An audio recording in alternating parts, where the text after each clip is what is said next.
a eu la dernière fois de grands événements à Lomé, donc des sommets, sommets de je ne sais quoi, panafricains. Après, il y a eu des sommets. Et on a écouté des gens dire oui, quand tu arrives au Togo, tout se passe bien.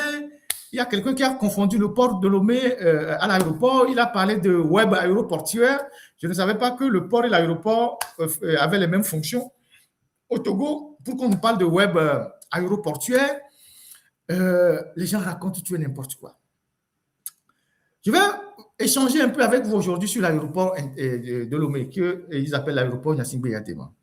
Surtout sur tout ce qui ne va pas à cet aéroport-là. J'avais déjà dit plusieurs choses, mais il est important de revenir par rapport à la situation que vivent aujourd'hui beaucoup de nos compatriotes, des gens qui voyagent, des gens qui arrivent chez nous, des gens qui ont des difficultés à préparer leur voyage à cause de ce qui se passe à l'aéroport. Déjà que à l'aéroport de Lomé, vous avez beaucoup d'infrastructures qui sont déjà amorties et qui fonctionnent difficilement. Vous avez le système d'enregistrement qui se plante souvent. Vous voulez vous enregistrer, vous arrivez à l'aéroport. Aujourd'hui, avec la dématérialisation, vous avez encore de la peine. On va aller chercher des trucs, vous attendez, on va aller imprimer tel document, on vous dit qu'il n'y a pas la connexion, il y a ci, il y a ça à l'aéroport. Déjà que le Wi-Fi de l'aéroport, c'est une catastrophe. Le Wi-Fi de l'aéroport de Lomé est une catastrophe. Je passe de côté l'aérogare, les prêts qu'ils ont fait chez les Chinois, comment ils se sont partagés l'argent avec les réseaux, le temps d'Ayasor, comment ils se sont partagés l'argent, ils ont fait les prêts sur le dos des Togolais. Donc, déjà, cet aéroport qu'on appelle un hub aéroportuaire parce que la plus grande partie du fret de Askaye est là-bas, vous avez un Wi-Fi catastrophique qui ne fonctionne pas bien. Vous avez l'ascenseur qui tombe en panne tout le temps. Vous avez l'escalator. Il y a un escalator à l'aéroport international de Lomé, Gnassingbé Yatema de Lomé. C'est le seul d'ailleurs escalator qui existe au Togo, je pense. Ou bien, ouais, il y a un escalator au 2 février. Tout le Togo là, vous voyez comment on est encore très arriéré dans ce grand pays que vous avez là. Il n'y a que 2 escalators. C'est-à-dire, dans ce grand pays que vous avez là, il y a 2 escalators. Il y a l'escalator au 2 février. Je ne sais pas s'il existe toujours. Avant, on mettait une barrière pour fermer l'escalator. C'est Yadema seul qui prenait ça. Quand tu arrives au 2 février, il y a un escalator qui est au milieu là. C'est Yadema seul qui prenait ça. On mettait une barrière pour bloquer sa personne, on monte sur ça. C'est quand Yadema vient qu'on démarre ça. 2 février. Maintenant, il y a un escalator à l'aéroport.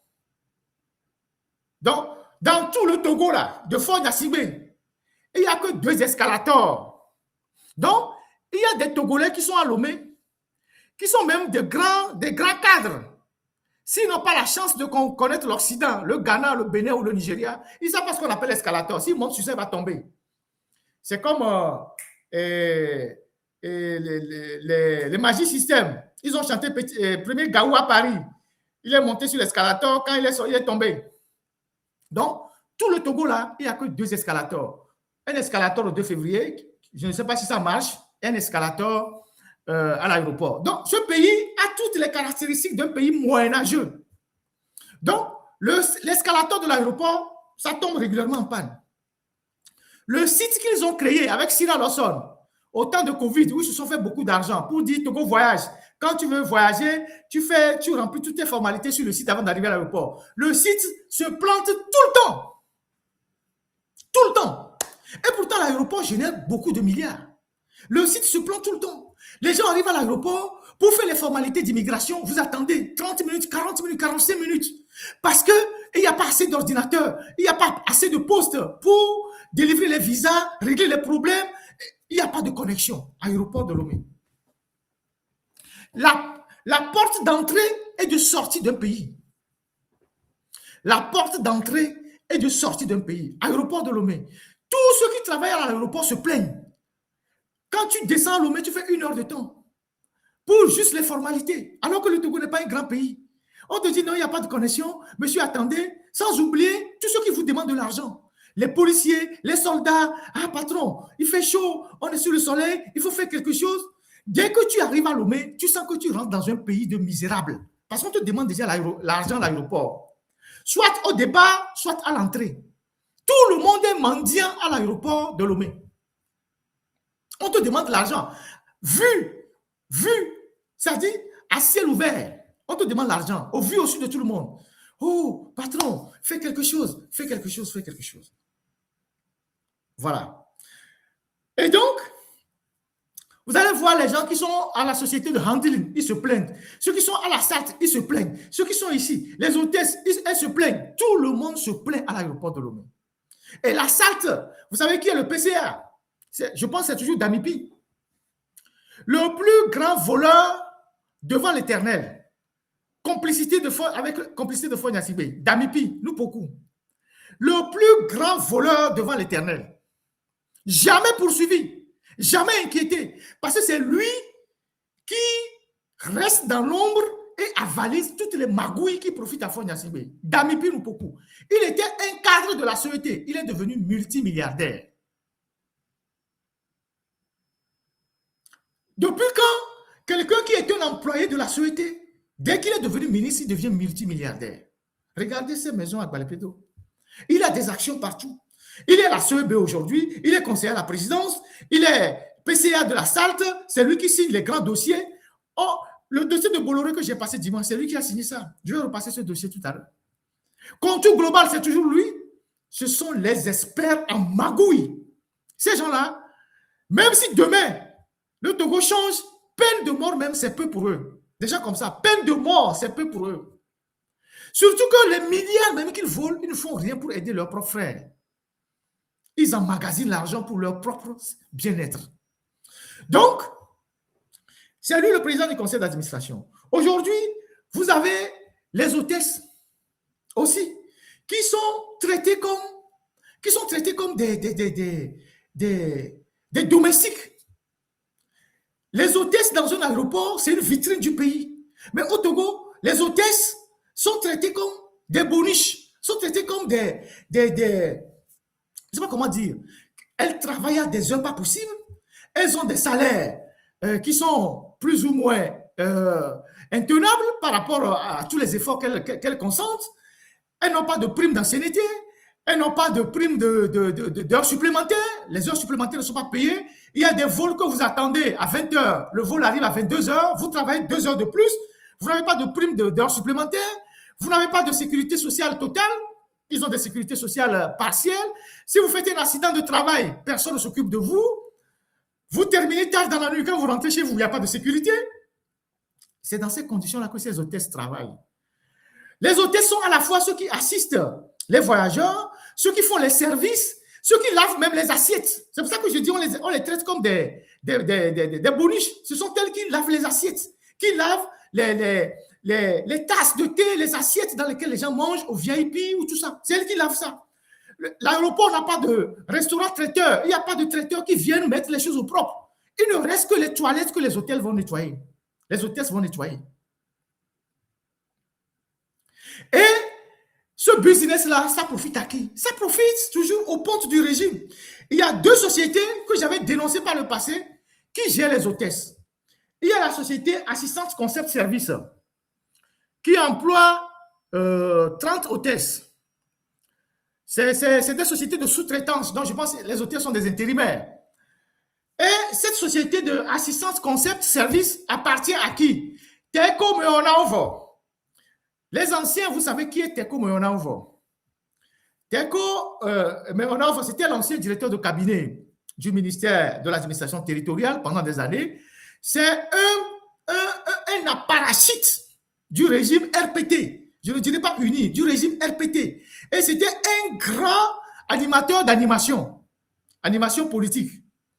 C'est un gars, il n'a jamais porté de veste. Il porte toujours les 3 pièces. Il lisait les motions. Un grand liseur de motions.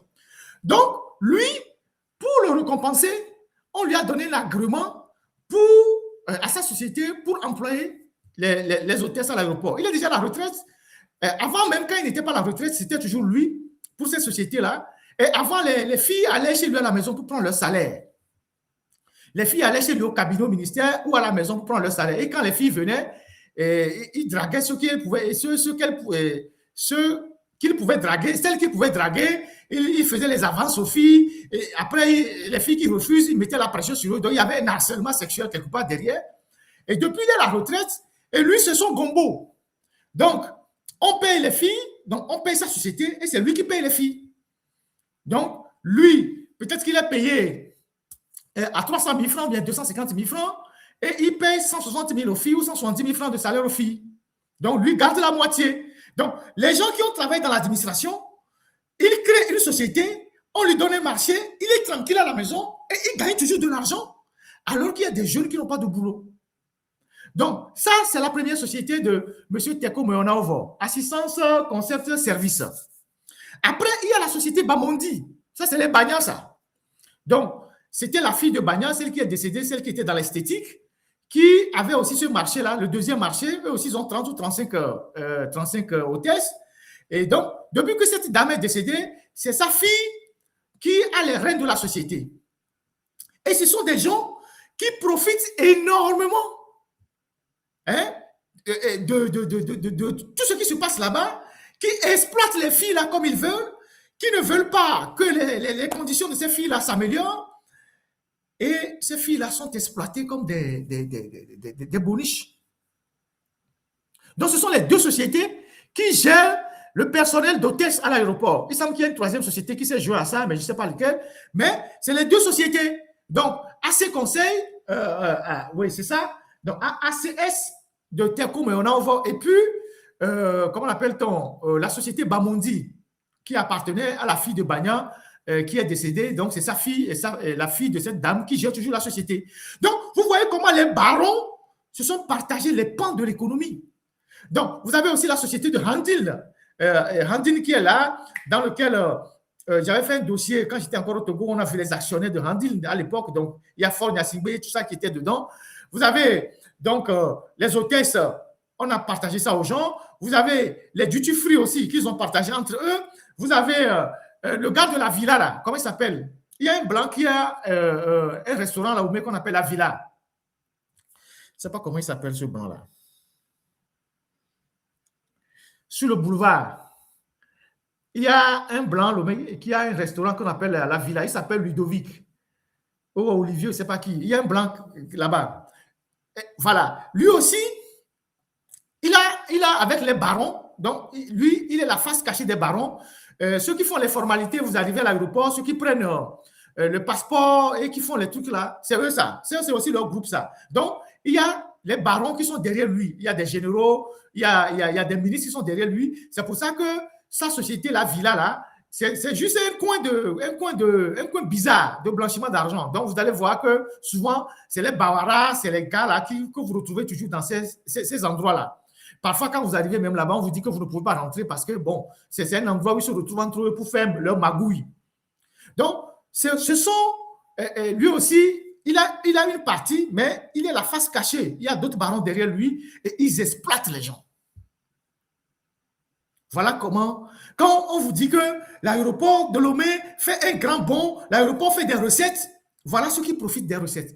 Les employés n'ont rien. Ils n'ont pas de prime d'ancienneté, ils n'ont pas de prime d'encouragement, il n'y a pas des heures supplémentaires. Les filles sont utilisées comme ils veulent. Il y a le harcèlement des filles au boulot tout le temps. Parce que vous savez, les filles, elles sont les hôtesses, elles sont là à recevoir tout le monde. Les invités qui arrivent, les ministres qui descendent, vous connaissez les ministres togolais. Dès qu'ils descendent, bon, il dit, prends ma carte et appelle-moi, viens me retrouver ici. Parmi eux, il y a des femmes qui sont mariées et tout ça. Il n'y a rien. Même la formation, ce sont des femmes qui ne sont pas formées, recyclées régulièrement. Tout se fait de façon archaïque. Comment est-ce que vous pouvez imaginer que dans un aéroport, les jeunes dames qui s'occupent des voyageurs VIP, c'est eux qui vont aller laver les assiettes. Ils sont bien. Les jeunes dames hôtesses qui s'occupent des voyageurs, c'est eux qui vont aller laver les assiettes. Ils restent jusqu'on va leur demander d'aller laver les chiottes. Et ça, c'est un pays développé, un pays civilisé. Parce qu'ils ne veulent pas dépenser d'autres fonds pour recruter des traiteurs pour venir faire l'entretien. Donc, ils mettent tout sous les filles là. Et leurs supérieurs se font beaucoup d'argent sur leur dos. Les gens sont là-bas, 10 ans, 15 ans, n'ont pas de prime d'ancienneté, n'ont rien. Ils vont au boulot, ils reviennent un peu tard, selon la variation des vols, alors que si vous partez au boulot à 14 heures, vous devez descendre à 22 heures. Si Air France est en retard, on dit qu'Air France, le vol a été retardé, revient à minuit, tu es obligé de rester jusqu'à minuit. Après minuit, comment tu rentres à la maison? Avec toute l'insécurité. Voilà comment ça fonctionne. Donc, voilà l'aéroport de Lomé. Vous arrivez là-bas, tout est, c'est-à-dire qu'à part ce que vous voyez là, lumineux là, toutes les machines là sont vieilles, sont déjà en difficulté. Machine au mlo, donnero, les machines bébléo, et les capteurs qui sont dans le fond de caméra. Parce que Ferdinand Glombena, au son la Gaïna, Sahel, mais Ferdinand Kouzaga, donc ils ont multiplié les caméras.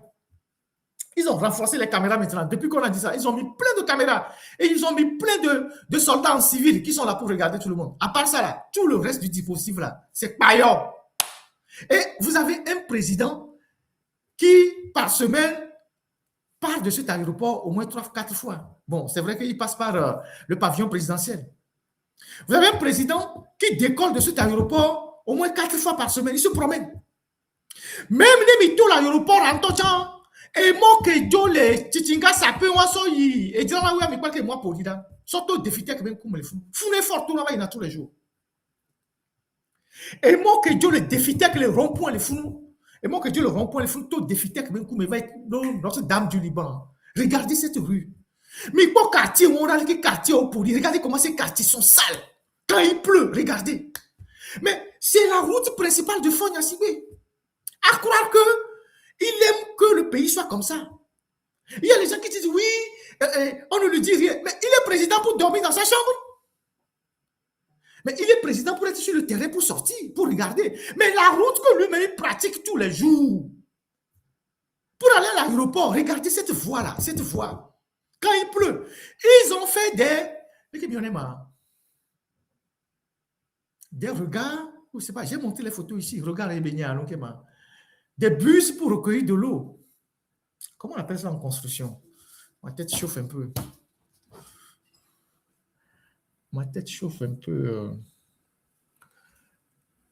Ils ont fait des réservoirs, ils ont fait des puisards. Merci. Merci pour le commentaire.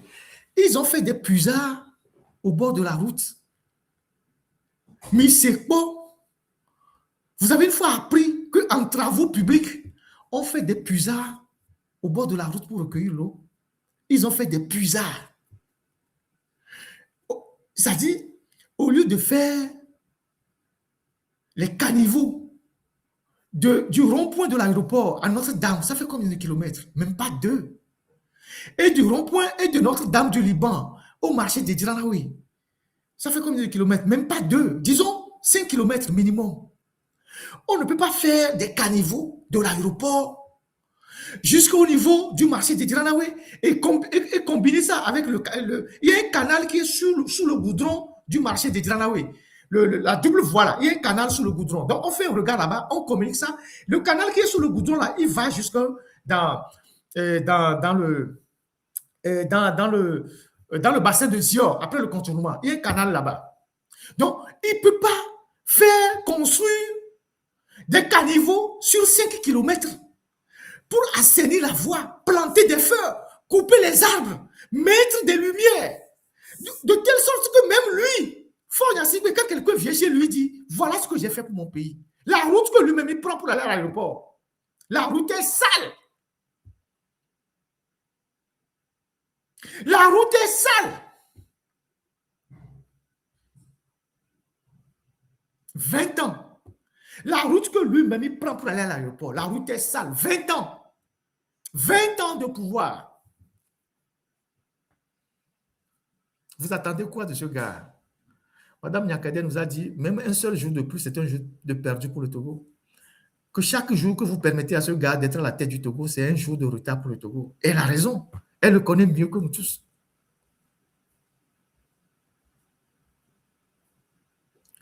C'est ça la triste réalité. Ce sont les faits. Ce que je dis, c'est factuel. Ce sont les faits. Que quelqu'un aille filmer le contraire pour me montrer. Ce sont les faits. La route qui quitte le rond-point de l'aéroport pour arriver jusqu'au devant le marché des Djiranaoui. Dans quel état cette route se trouve? Toutes les saletés qui sont là-bas. On peut dégager tout ça. faire des puisards, faire une route moderne, mettre des fleurs, entretenir des fleurs, jusqu'à l'entrée de Lomé 2, là où lui-même il passe pour rentrer, chez lui. Donc, aéroport de Lomé, voilà la situation que vivent le personnel, tout le personnel, tout le monde, les hôtesses, tout ça. Et voilà, les gens sont exploités comme des esclaves et leurs patrons s'enrichissent. Actuellement, le directeur de la SALT, je pense, c'est le chef d'état-major, Alahari Dilimi. Il a sorti même une note que je vais voilà, c'est le chef d'état-major. Lui, c'est le chef d'état-major de l'armée togolaise. C'est vraiment un gentleman parce que là, il est en tenue de DG de la SALT. Et non, il faut ramener la tenue où il est en chapeau là. Ça, c'est le militaire. Là, ça, c'est le DG de la SALT. Vous voyez? Bon, il est vraiment, il est dans ses beaux jours. Il est dans ses beaux jours avec son chapeau de cow-boy. Voilà. Donc, voilà, il est vraiment dans... C'est un cumulard, hein? Il est chef d'état-major, il est directeur de la SALT, il est dans sa belle tenue de cow-boy dans son bureau. C'est agréable à voir. Et il serait agréable aussi qu'il améliore les conditions à l'aéroport et que les conditions des employés soient améliorées, les hôtesses, tous ceux qui travaillent dans toutes les structures de l'aéroport soient améliorés. Et voilà, il faut qu'il change aussi son stylo parce que le stylo là, le stylo qu'il tient là, c'est le stylo, de, je sais pas, c'est le stylo de l'ancien temps. Donc, la seule fausse note, c'est le stylo, quoi. Sinon, tout ça, c'est... Il est dans son monde. Ça peut comme jamais, comme quelqu'un le dit dans le commentaire. Ça peut comme jamais. Mes respects, monsieur le général, directeur général de la SALT. Il faut revoir les conditions de vie des gens à l'aéroport dont vous avez la responsabilité, tout le personnel, surtout les hôtesses. Il faut revoir les contrats avec les sociétés à qui vous avez donné les agréments pour qu'ils traitent mieux les employés. Il faut leur trouver de bons contrats, les déclarer totalement à la caisse, pas partiellement, augmenter leur salaire, payer les heures supplémentaires, arrêter d'exploiter les filles comme des domestiques, quoi. Leur parler très mal, les insulter, dites ce que vous avez comme si elles étaient des bonnes à la maison. Un aéroport, les gens ne se comportent pas comme ça quand même en aéroport. Insulter les gens devant les autres, tout ça. C'est le chef d'état-major de l'armée togolaise. Il est en même temps le DG de la SALT. Donc, lui aussi, il a le cumul, quoi. Quelqu'un dit où est le bouchon du stylo? Bon, je ne sais pas. Vous savez, quand on était à l'école, on griffonnait sous les dents les bouchons du stylo. Vous voyez, donc voilà. Donc, voilà ce que je voulais dire sur l'aéroport international de Lomé. Et voilà, au-delà des grands discours, au-delà de tout ce qu'on nous dit, et voilà. Voilà ce qu'il a sorti comme note. Bon, je pense qu'il a dit que cette année, il n'y aura pas des étrennes de fin d'année pour les employés. Voilà, bon, les employés aussi s'attendaient à ça, à avoir un peu d'argent, mais il leur dit que la direction de la SALT informe le personnel que dans le cadre de la préparation du projet de loi de finances en exercice 2026 de l'État, le gouvernement a émis une lettre de cadrage budgétaire fixant les orientations strictes en matière de maîtrise des dépenses publiques. Conformément à cette directive, il est désormais formellement interdit aux administrations centrales, aux établissements publics nationaux ainsi qu'aux sociétés d'État, y compris la SALT. Donc la SALT, c'est une société d'État, de procéder à l'octroi des étrennes de fin d'année. Cette mesure vise à renforcer la discipline budgétaire et à garantir une gestion rigoureuse et efficace des ressources publiques pour l'exercice 2026. Par conséquent, aucune étrenne de fin d'année ne sera autorisée au sein de la SALT pour l'exercice en cours. La direction générale compte sur l'esprit de discipline, le sens du devoir et la collaboration de chacun pour une mise en œuvre fidèle des orientations nationales en matière de gestion budgétaire. Général de brigade Alahari Dimini. S'il n'y a pas des étrennes, vous pouvez au moins donner des primes de fin d'année à tout ce personnel-là que vous exploitez à l'aéroport. Au moins, ça permettra aux gens d'avoir beaucoup de courage et d'étudier.